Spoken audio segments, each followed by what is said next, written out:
Dear students, first of all, very much good morning to all of you.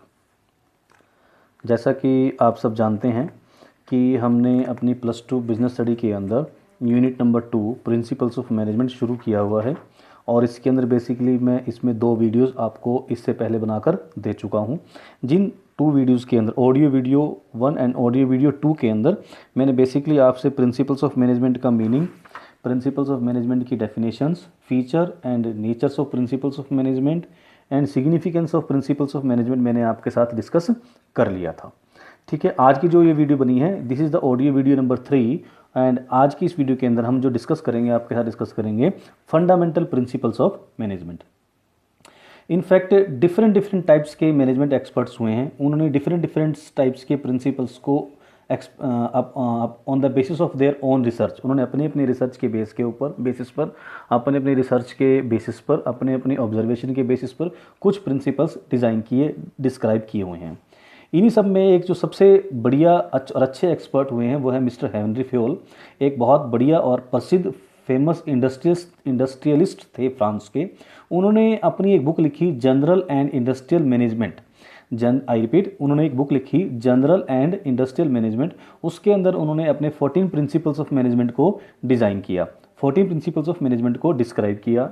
ये 14 principles of management जो थे ये लगा लो आज से 90 to 95 ईयर्स बिफोर डिज़ाइन किए गए थे, बताए गए थे, जो आज की सर्कमस्टांस के अंदर भी एप्लीकेबल हो रहे हैं।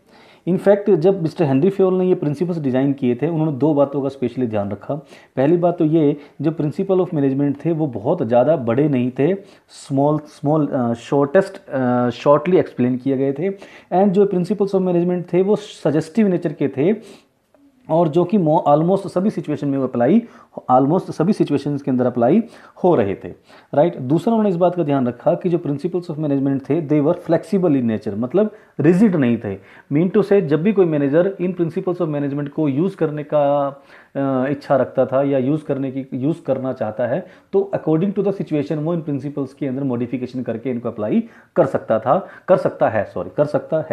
सो माय डियर स्टूडेंट्स, आज की इस वीडियो के अंदर हम फंडामेंटल ऑफ प्रिंसिपल्स डिस्कस करेंगे एंड बेसिकली वो प्रिंसिपल डिस्कस करेंगे जो कि मिस्टर हेनरी फ्योल ने दिए थे। अब जैसा कि आप सभी जानते हैं कि मिस्टर हेनरी फ्योल ने हमें 14 प्रिंसिपल्स ऑफ मैनेजमेंट दिए थे। अब 14 प्रिंसिपल्स में ये जो वीडियो जो है थोड़ी हैवी हो जाएगी, बहुत बड़ी हो जाएगी, तो आज की इस वीडियो के अंदर हम केवल फर्स्ट 7 प्रिंसिपल्स डिस्कस करेंगे और फिर मैं इसके बाद एक वीडियो और बनाऊंगा जिसके अंदर हम उसके नेक्स्ट 7 प्रिंसिपल्स डिस्कस करेंगे, मतलब ऑडियो वीडियो नंबर 4 बनाएंगे जिसमें हम 8 to 14 प्रिंसिपल्स डिस्क्राइब करेंगे। और आज की जो वीडियो है ऑडियो वीडियो नंबर 3, इसमें मैं 1 to 7 प्रिंसिपल्स डिस्क्राइब करूंगा। So my dear students, let us start principles of management given by mister Henry Fayol. The first principle is division of work. इन प्रिंसिपल्स ऑफ मैनेजमेंट को discuss करने से पहले मैं आपको एक खास बात बता देता हूँ कि हम सबसे पहले प्रिंसिपल्स ऑफ मैनेजमेंट की एक्सप्लेनेशन देंगे, उसके बाद हम उस प्रिंसिपल्स के पॉजिटिव इफेक्ट और वॉयलेटिंग इफेक्ट। पॉजिटिव इफेक्ट का मतलब क्या है, उस प्रिंसिपल को अप्लाई करने से कंपनी को क्या फ़ायदा होगा, और वॉयलेटिंग इफेक्ट का मतलब यह है कि उस प्रिंसिपल को अगर कोई कंपनी अप्लाई नहीं करती अपनी कंपनी के अंदर, अपनी ऑर्गेनाइजेशन के अंदर, तो फिर वहाँ पर उसके क्या उस कंपनी को नेगेटिव इफेक्ट्स फेस करने पड़ेंगे। ठीक है, तो ये पॉजिटिव इफेक्ट हो गए और वायलेटिंग इफेक्ट हो गए। हर प्रिंसिपल के अंदर हम यही सिस्टम यूज़ करेंगे। मैं रिपीट कर रहा हूँ, पहले मैं आपको प्रिंसिपल की एक्सप्लेनेशन दूंगा, फिर उसके पॉजिटिव इफेक्ट और नेगेटिव इफेक्ट, ये आप कह सकते हो पॉजिटिव इफेक्ट और वायलेटिंग इफेक्ट आपको एक्सप्लेन करूंगा। So my dear students, let us start principles of management one by one. The first is the division of work. According to this principle, as far as possible, the whole work should be divided into small parts and each individual should be assigned only one part of the work according to his ability and taste repeatedly so that the benefit of specialization may be achieved. My dear students, division of work principle के अंदर Henry Fayol जी ये कहते हैं कि जो भी हमारा whole work है या जो भी हमारा एक टास्क है, उस टास्क को हमें छोटे छोटी एक्टिविटीज़ के अंदर डिवाइड कर लेना है। एक पूरे टास्क को छोटी छोटी एक्टिविटीज़ के अंदर डिवाइड कर लेना है और एक व्यक्ति को केवल एक ही एक्टिविटी असाइन करनी है।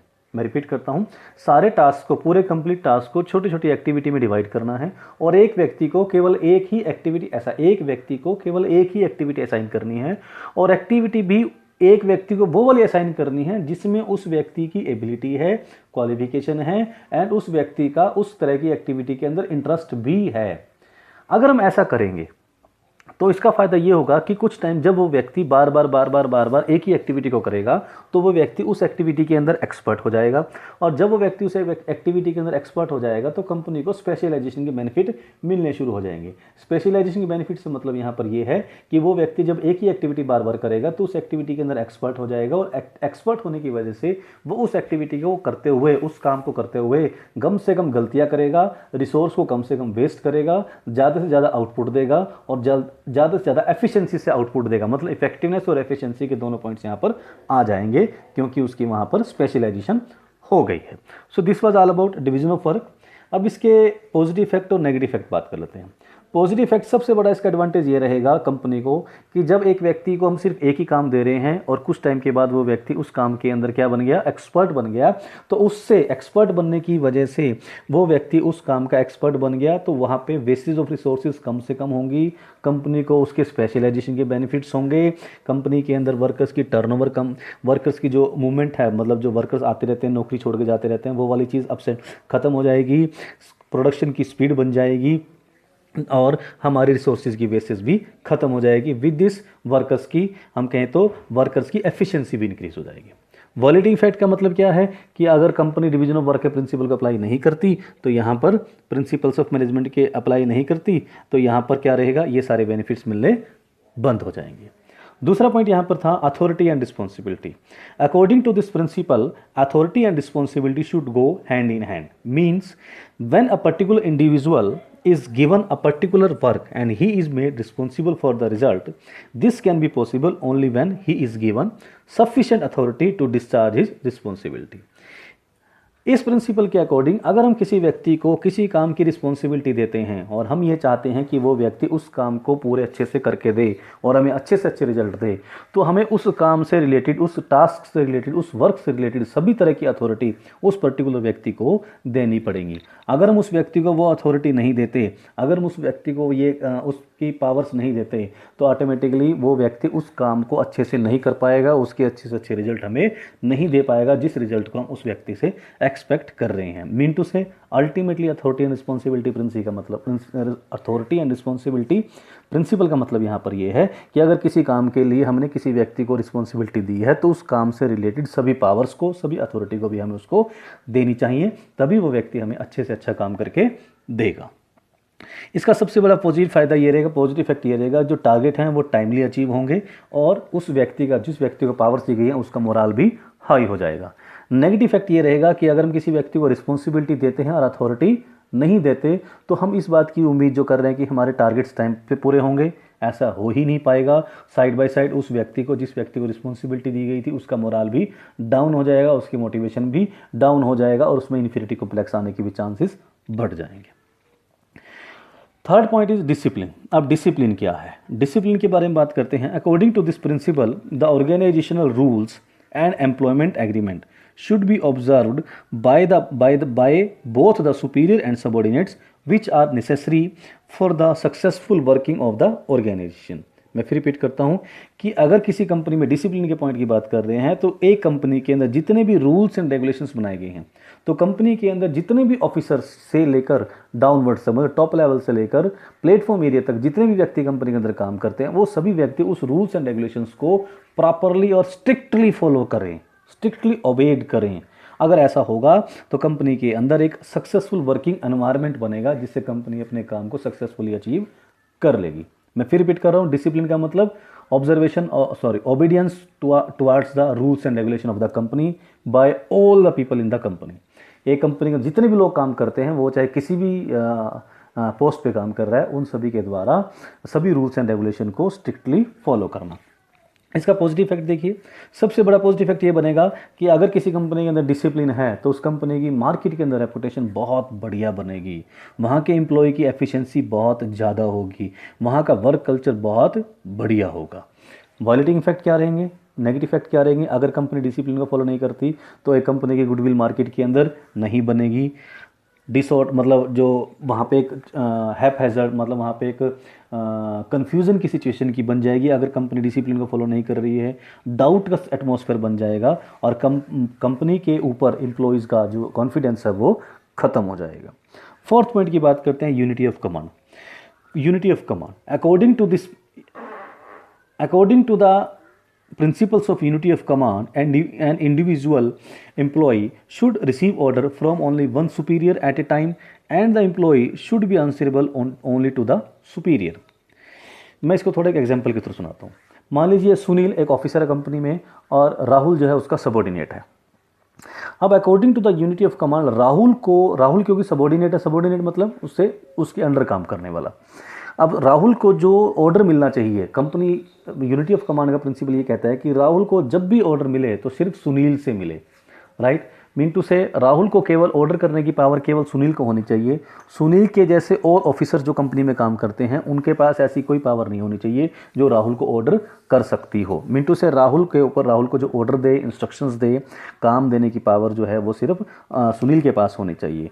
दूसरा पॉइंट इसी के साथ साथ ये है कि राहुल के काम की परफॉर्मेंस जो है, राहुल जो है अपने काम की परफॉर्मेंस के लिए, अपने रिजल्ट्स के लिए केवल सुनील के सामने ही आंसरेबल होना चाहिए। कोई और ऑफिसर उसके काम के लिए उसके काम की जो आंसरेबिलिटी के लिए उसको पूछने का अधिकार किसी दूसरे अधिकारी को, किसी दूसरे ऑफिसर को राहुल से किसी भी तरह की क्वेश्चनिंग करने का अधिकार नहीं होने चाहिए अपने रिजल्ट्स के रिगार्डिंग। मैं फिर यहाँ रिपीट कर रहा हूँ कि राहुल जो है, राहुल को ऑर्डर केवल सुनील से मिलना चाहिए जो उसका इमीडिएट ऑफिसर है। दूसरी बात, राहुल केवल अपने काम के लिए रिस्पॉन्सिबल, अपने काम के रिजल्ट्स के लिए आंसरेबल केवल सुनील के टुवार्ड्स होना चाहिए, ना कि किसी दूसरे ऑफिसर्स के थ्रू। इसके पीछे रीज़न ये है कि अगर राहुल को सुनील के साथ साथ 2 या 3 ऑफिसर और ऑर्डर देंगे तो राहुल विल बिकम कंफ्यूज।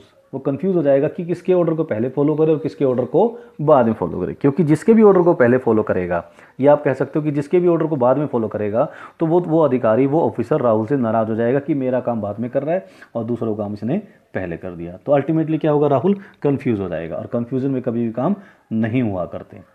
दूसरा पॉइंट यहाँ पर यह है कि राहुल जो है अपने काम के लिए रिस्पॉन्सिबल भी केवल एक व्यक्ति की तरफ होना चाहिए, क्योंकि अगर वो सिर्फ एक व्यक्ति के लिए आंसरेबल होगा तो अपने काम में एफिशिएंसी भी कर पाएगा, अपने काम को एक्सपर्ट वे से भी कर पाएगा, स्पेशलिस्ट तरीके से कर पाएगा, राइट। तो हम यहाँ पे क्या कहते हैं, यूनिटी ऑफ कमांड का प्रिंसिपल यहाँ पर ये कहता है कि एक एम्प्लॉय को केवल सिर्फ एक ऑफिसर से ही ऑर्डर मिलने चाहिए और वो उसी ऑफिसर के लिए, अपने ऑफिसर के सामने अपने काम के लिए आंसरेबल होना चाहिए। नेक्स्ट पॉइंट की बात करते हैं, that is unity of direction. Fifth point, fifth principles of management हमारे पास आता है, principle of unity of direction. Unity of direction means that there should be one head and one plan for a group of activities having the same objective. मैं फिर repeat करता हूँ, कई बार बच्चे क्या करते थे, कन्फ्यूजन क्रिएट कर देते हैं यूनिटी ऑफ कमांड और यूनिटी ऑफ डायरेक्शन में। मैं रिपीट करता हूँ, यूनिटी ऑफ डायरेक्शन को जरा समझने की कोशिश करना कि unity of direction means that there should be one head and one plan for a group of activities having the same objective.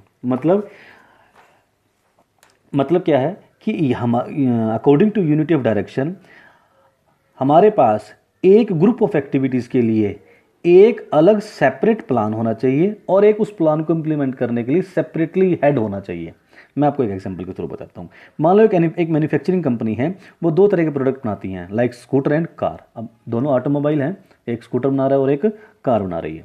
तो अब वहाँ पे कंपनी क्या कर रही है कि एक स्कूटर बना रही है और एक कार बना रही है। स्कूटर बनाते हैं उसको, उसके 2 डिवीज़न हैं।